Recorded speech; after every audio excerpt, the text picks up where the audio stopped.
Bore da iawn I chi gyd, a Nadolig llawen I chi hefyd. Dyma ni wedi cyrraedd drws olaf calendar adfent digidol gofalaeth eglwysu'r priordy, Cana a Bancyfelin am eleni. Diolch yn fawr iawn I bawb sydd wedi cyfrannu at y calendar. Diolch arbennig I Ieuan Wyn ac Angharad am olygu'r cwbl, a diolch I chi hefyd, bob yr un ohonoch chi, sydd wedi ymuno ni dros y 5 diwrnod ar hugain diwetha yma, I agor drws bob dydd. Chi wedi'n cynnwrthwyo ni I baratoi ar gyfer dathlu gwyl y Nadolig, gwyl y geni. A mae yna nifer fawr o baratoadau wedi cymryd lle wrth gwrs dros yr wythnosau diwetha yma. Ac I ni sydd yn byw yn yr ardal hon yn arbennig yn Nhre Caerfyrddin, I ni wedi cael gwledd i'r llyged yn wir.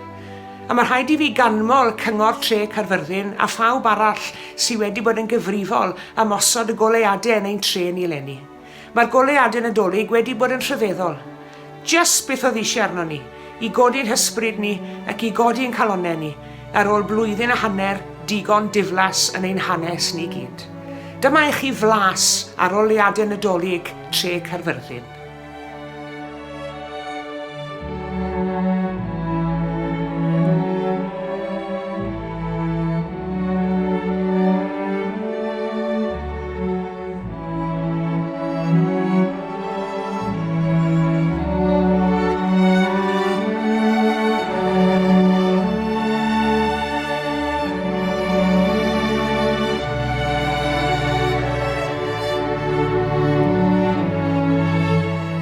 Ydy'n wir mae'r goleuadau wedi bod yn wledd i'r llygad.